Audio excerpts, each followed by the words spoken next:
Nah, kemudian itu kan dalam penyelenggaraannya dan kemudian mengenai hasil dari penyelenggaraan tersebut.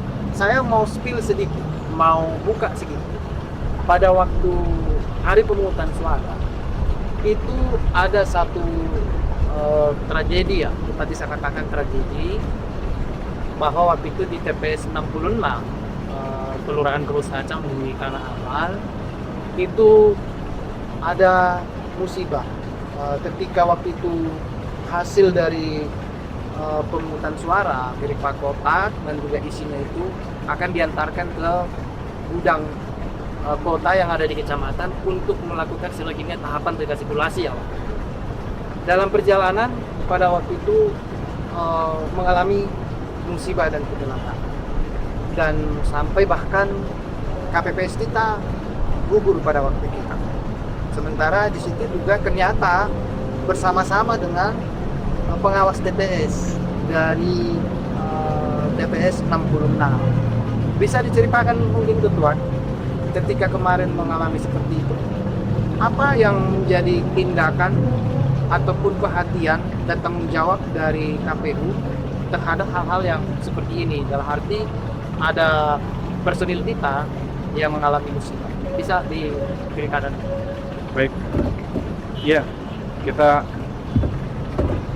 masih bertikai ya kabar kita yang mulai gugur pada saat selesai melakukan penelitian secara di KPPE dalam rangka mengentatkan logistik air di tingkat kecamatan dan mengalami tragedi atau kecelakaan. Itu kita semua tuh yang mampu, berarti apa boleh buat, semua sudah terjadi. Nah, pertama kali saya itu mendapatkan kabar jam jam 3 pagi ya, jam 3 pagi menjelang subuh. Dan kebetulan saya baru sampai rumah. Tapi begitu mendapat kabar, saya langsung meluncur ke TKP. Saya dikabari justru dari teman-teman Bawaslu. Waktu itu Bang Harman yang kabari kalau ada kejadian kecelakaan di Panamaga. Saya langsung ingin ke lokasi dan ternyata sudah digawak ke RS Panamaga. Langsung kayak dampingi begitu pantai. Saya lihat, jadi mereka ini ada proses pada saat kotak naik. Kalau biasanya kita gunakan istilah untuk logistik naik, itu mereka proses mengantarkannya itu subuh, menjelang subuh. Yang kalau pada saat itu sebenarnya memang mungkin persimbangan mereka biar cepat selesai, biar cepat istirahat. Tapi juga mereka tidak memperhitungkan mungkin pada saat itu kondisi badan yang kelelahan, kondisi juga konsentrasi sudah menurun, sehingga terjadilah kecelakaan. Dan kecelakaannya kecelakaan tunggal. Artinya ini murni memang kecelakaan yang bukan karena penyebab yang lain ya. Artinya konsentrasi dan hal-hal yang secara personal yang mempengaruhi. Nah, pada saat itu saya langsung berkoordinasi dengan Pak Wali Kota. Jadi jam 3 subuh begitu dapat kabar saya meluncur ke TKP, saya langsung kontak Pak Wali, melaporkan bagaimana kejadian yang ada, dan saya meminta supaya ada atensi dari pemerintah kota. Juga saya berkoordinasi dengan pimpinan KPU provinsi ya, KPU provinsi pada saat itu bersuara langsung, dan alhamdulillah Pak Wali juga sudah menyiapkan kalau memang dibutuhkan tindakan-tindakan berikutnya untuk mengatasi atau merawat si yang bersangkutan. Karena juga rumah sakit pemerintah di dalam hal ini rumah sakit Tarakan itu juga sudah dikosong oleh Pak Wali, semua tim medis sudah siap di sana. Tapi memang ternyata Allah berkehendak lain, maka pada akhirnya saudara kita gugur sebagai salah satu orang yang mensukseskan kerjanya dalam masuk tahun 2024 pada pemilu tahun 2024 ini pileg dan juga pemilihan presiden. Nah, yang menariknya adalah pada saat itu mereka, jadi kenapa saya ambil diksi jamak ya, mereka rekan sendiri, karena ternyata anggota KPPS kita ini mengantarkan logistiknya itu bersama-sama dengan PTPS, pengawas TPS. Mereka bersama-sama mengantar dan mengalami kecelakaan bareng-bareng. Tapi yang KPPS, anggota KPPS beda, dan yang PTPS, pengawas TPS-nya itu dirawat intensif juga. Tapi alhamdulillah selamat. Nah, melihat dari kejadian itu, ternyata memang apa yang tadi saya sampaikan bahwa kita ini lahir dari rasi yang sama, Undang-Undang Nomor 7 Tahun 2017, di tingkat bawah pun partai Leprakas kita yang paling gawat, ya sudah terjalin hubungan yang sangat harmoni sehingga mereka saling backup dalam melakukan kerja-kerjanya walaupun tadi dengan tupoksi masing-masing. Nah, ini juga kerja keras kita bersama ya. Kerja keras kita bersama, KPU maupun Bawaslu tingkat kota itu coba mengkonsolidasikan perangkat kita di setiap tingkatan dari kota, kecamatan, kelurahan sampai di tingkat TPS. Itulah fakta yang ada. Dan kemarin juga kita langsung datang, begitu kebetulan saya mendampingi partai almarhum itu meninggal di depan saya ya. Di depan saya juga ada Pak Camat Tanah Abang pada saat itu, Bang Iki ya, Pak Iki dia hadir. Ya, kita selesaikan semua baik administrasi dan lain sebagainya, termasuk juga sampai mengantarkan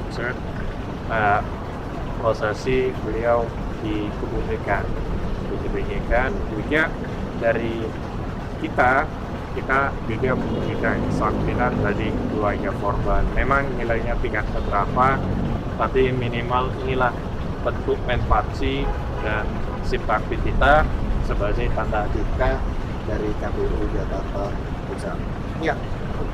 Nah, kalau dari Bawaslu sendiri bagaimana mungkin menilai ataupun mengenang kejadian pada waktu itu?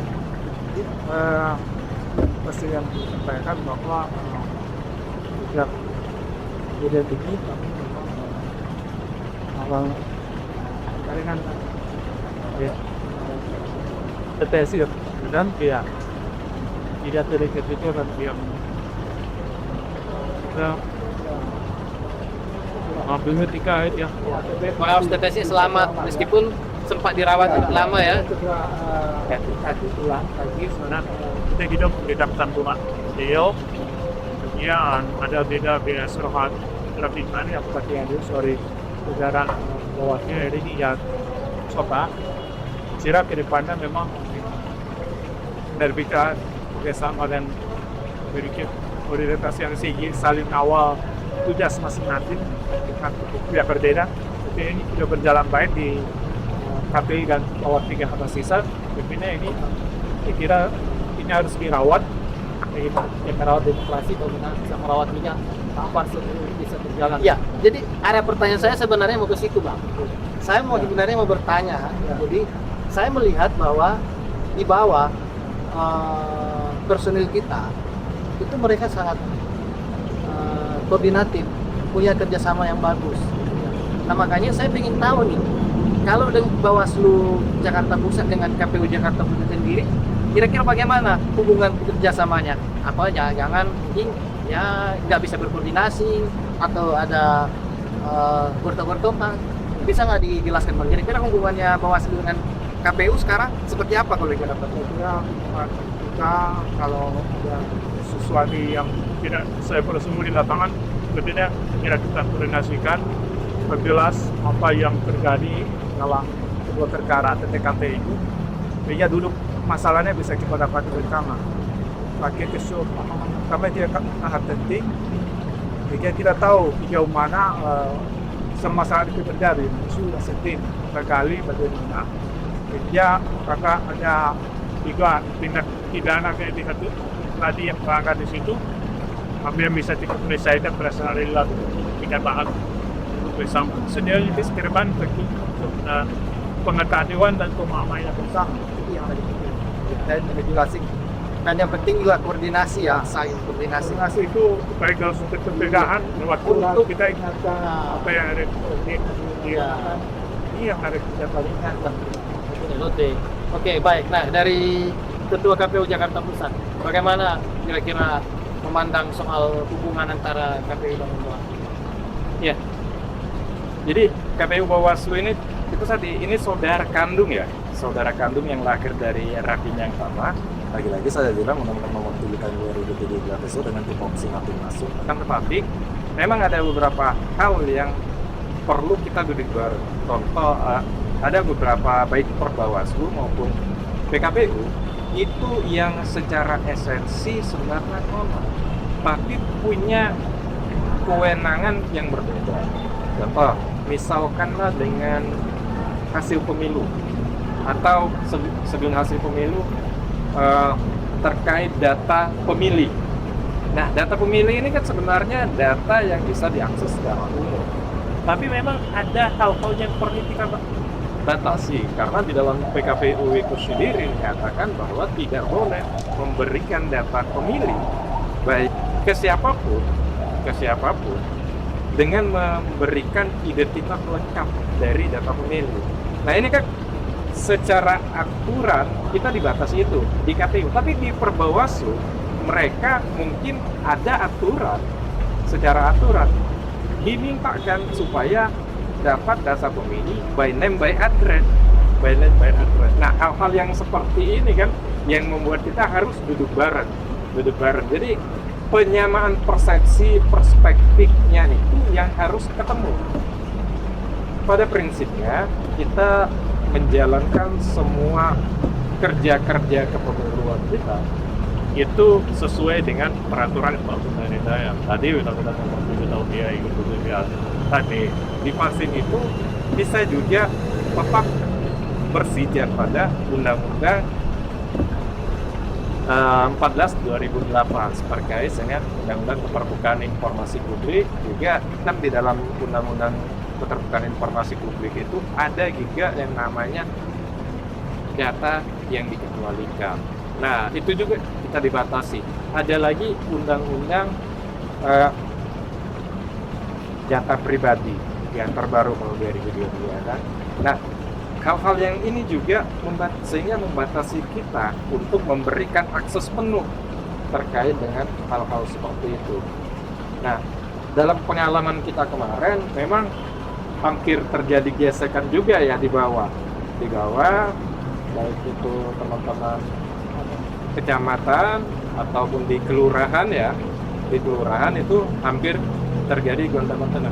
Tapi untuk di tingkat kota kita sudah duduk bareng menyamakan persepsi itu. Cuman kan untuk mendelivery ini kita butuh waktu ke kemana-mana untuk pasukan kita masing-masing baik di Bawaslu maupun di KPU.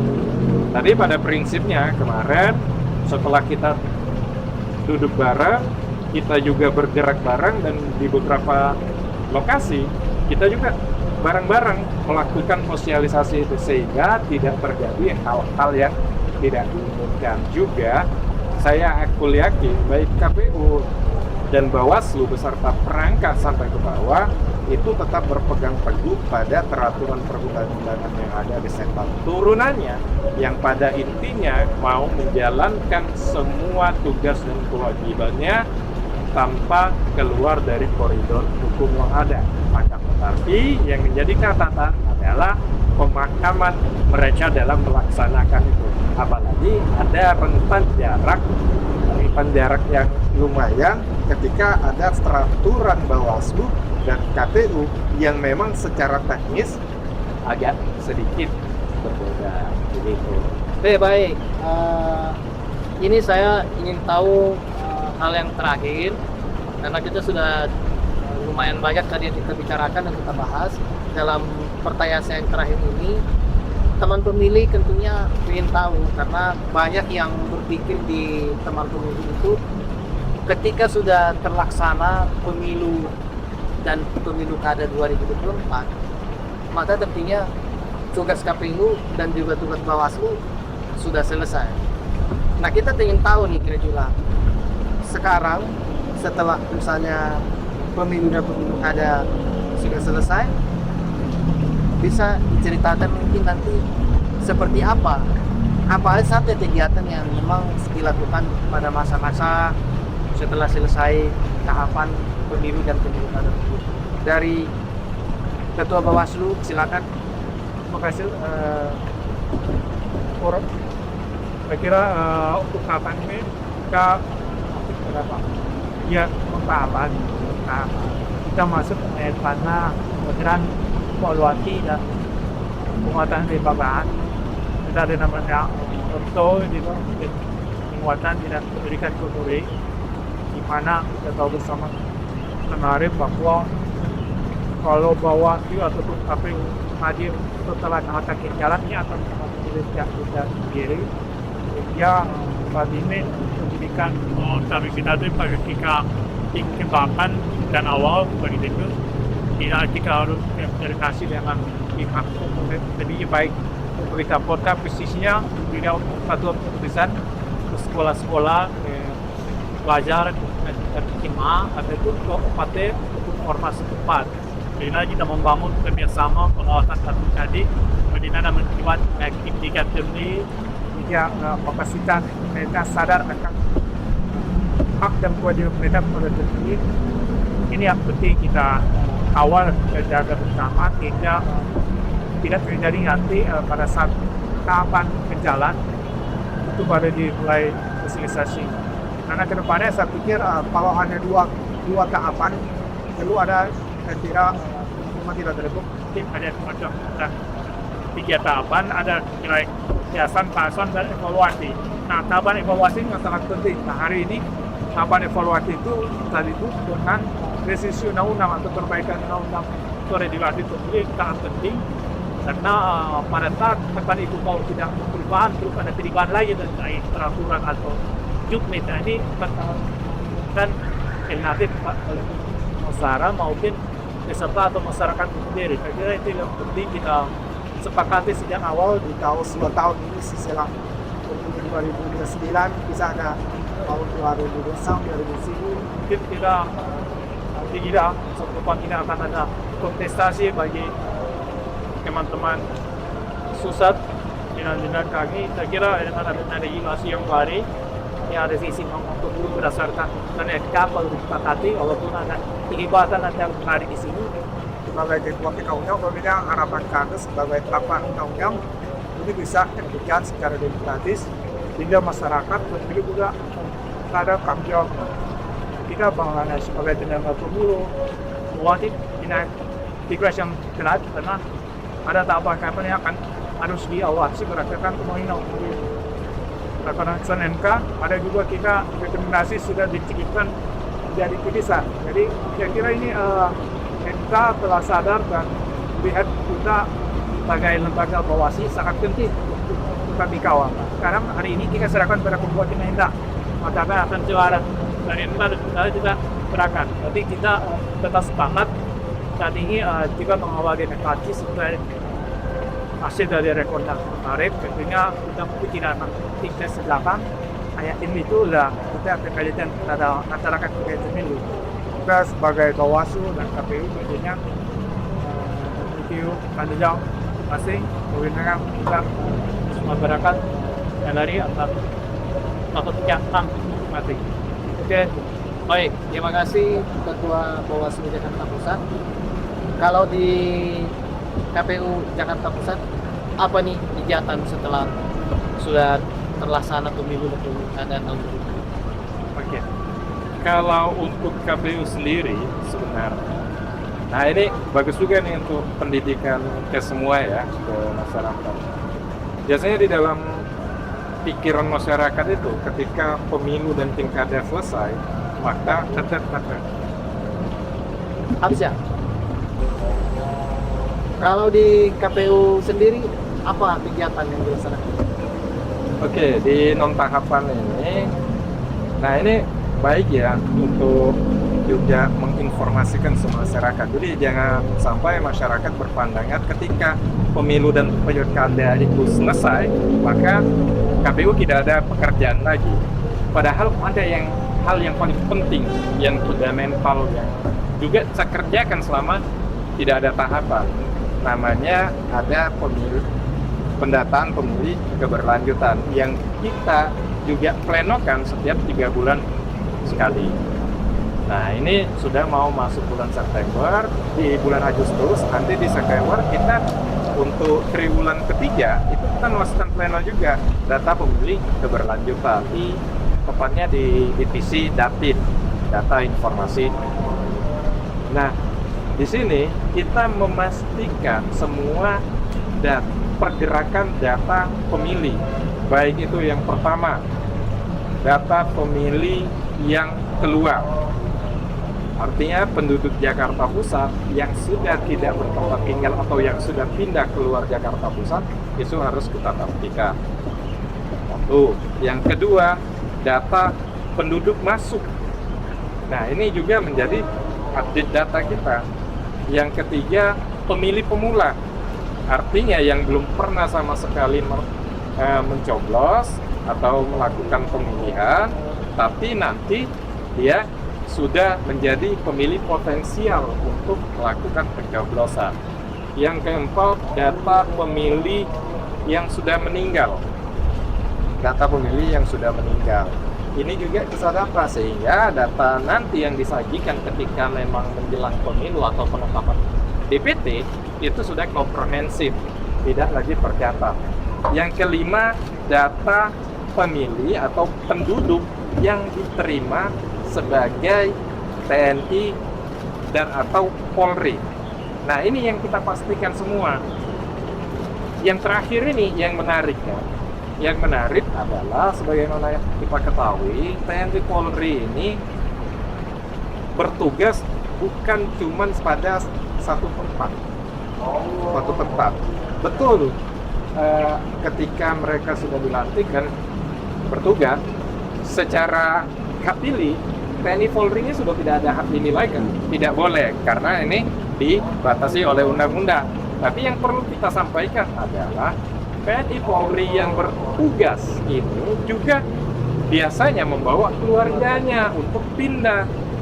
Nah, ketika sudah berada di Jakarta Pusat, kita harus make share itu, memastikan bahwa data mereka itu sudah masuk ketika mereka sudah pindah. Atau kalaupun mereka sudah pindah tugas, yang agak jadi ini persoalan kita, ketika mereka masuk tidak ada data atau tidak melapor ke perangkat kita, ataupun ketika mereka keluar mereka juga tidak melapor, sehingga ini belum terdata secara komprehensif. Sementara kan secara peraturan perundang-undangan kita juga punya batasan untuk mengesahkan DPT. Memang ada mekanisme yang lain melalui peraturan turunan PKPU dan lain sebagainya, itu bisa untuk DPTB ya, kalau di kemarin istilahnya data pemilih tambahan itu bisa diurus baik di tingkat KPU maupun di tingkat kecamatan atau kelurahan di KPR. Tapi ini juga harus bersosialisasi dengan baik. Itu yang pertama. Yang kedua, kita juga di divisi sosialisasi dan pendidikan pemilih, kita juga punya sosialisasi hampir sama seperti Bawaslu tadi.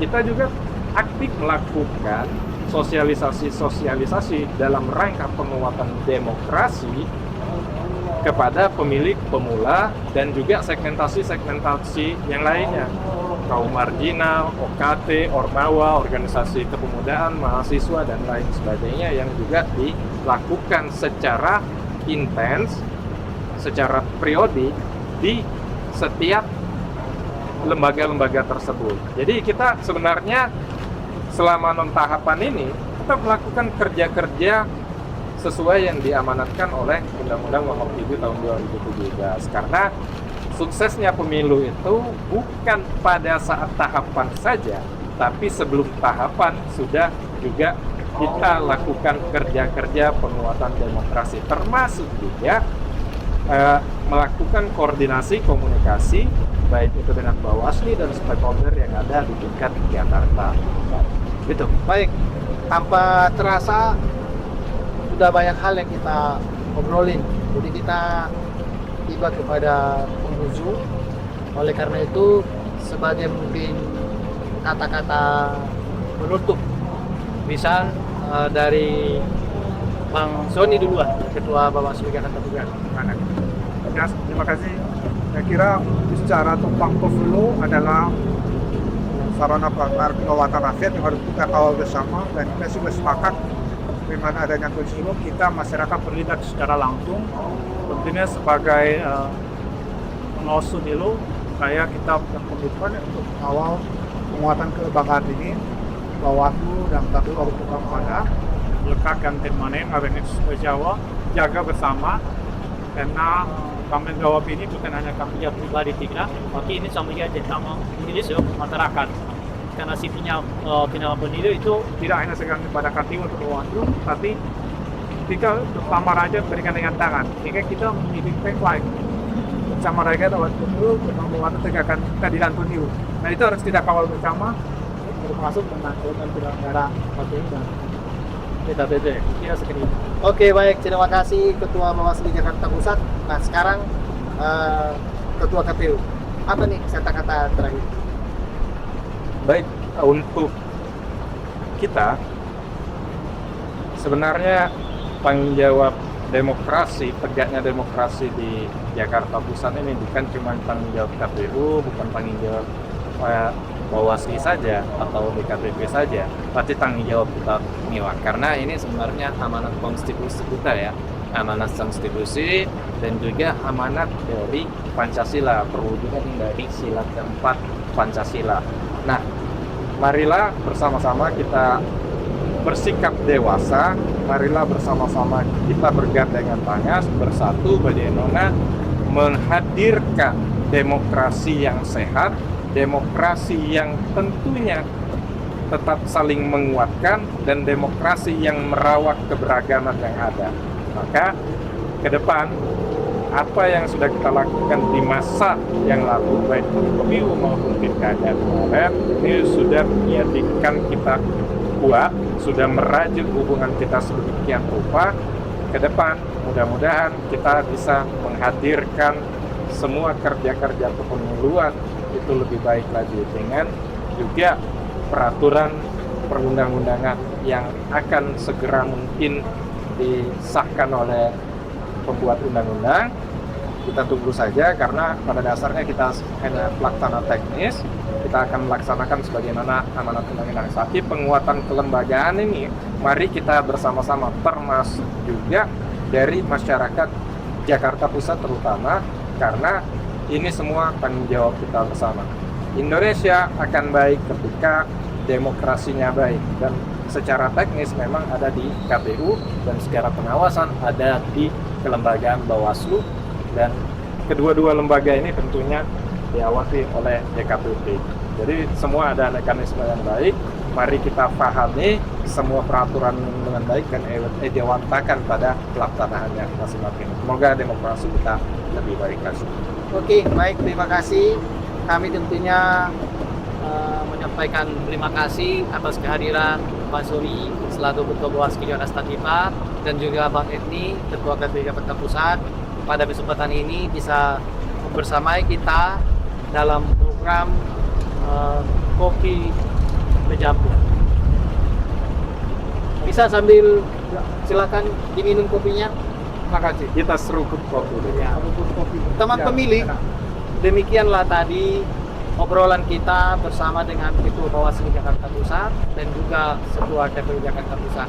Tibalah kita pada penghujung acara.